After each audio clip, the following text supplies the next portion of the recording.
ప్రముఖ తెలుగు న్యూస్ ఛానల్లో పనిచేస్తున్న యాంకర్ స్వేచ్ఛ ఓటాకర్ బలవన్మనానికి పాల్పడ్డారు. చిక్కడపల్లి పిఎస్ పరిధి జవహర్లాల్ నగర్లోని నివాసంలో గత రాత్రి ఆత్మహత్యకు చేసుకున్నారు.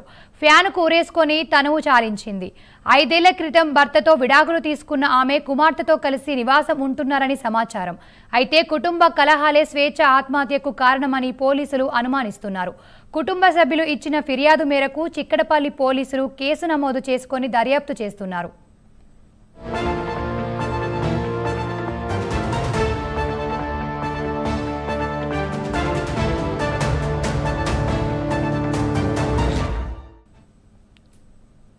దీనికి సంబంధించిన మరింత సమాచారం ప్రవీణ్ అందిస్తారు.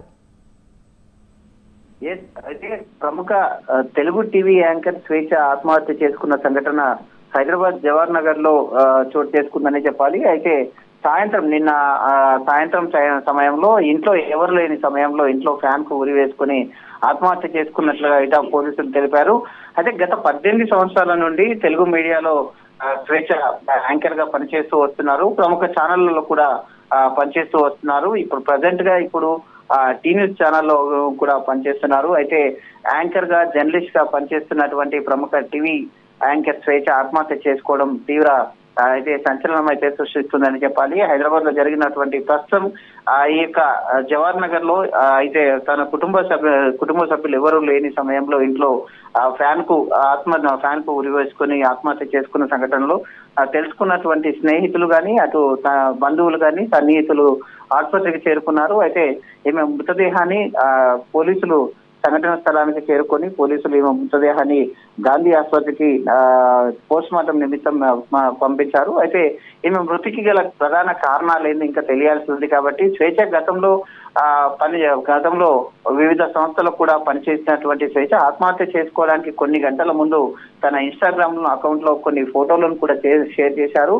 వాటికి బుద్ధుడి కోట్ ను కూడా అయితే యాడ్ చేశారు. మనసు నిశ్శబ్దంగా ఉంటే ఆత్మ మనతో మాట్లాడుతుంది అంటూ కూడా రాసుకుని వచ్చిన క్రమం లోపల ఈ విధంగా పోస్ట్ పెట్టడానికి కారణం ఏమై ఉంటుంది, ఆమె బలవన్మరణానికి పాల్పడడానికి కారణం ఏమై ఉంటుంది, కుటుంబ కలహాలు ఏవైనా ఉన్నాయా లేదంటే వేరే ఇతర విషయాలు ఏవైనా ఉన్నాయా అనే కోణం లోపల పోలీసులు దర్యాప్తు చేస్తున్నారు. ఈ విధమైన కోట్ పెట్టడం వలన మనస్సు నిశ్శబ్దంగా ఉంటే ఆత్మ మనతో మాట్లాడుతుంది అని పోస్ట్ పెట్టడం వలన అయితే మానసిక బాధకు ఏదైనా గురైందా అనే కోణం లోపల అయితే పోలీసులు దర్యాప్తు చేస్తున్నారు. కుటుంబ సభ్యుల నుంచి కూడా ఇంకా ఎలాంటి ఎదురాలేదు కాబట్టి అయితే పోలీసులు అయితే ఇంకా ఈ దానికి సంబంధించిన పూర్తి వివరాలు అందించాల్సి ఉంటుంది. Right, thank you Praveen.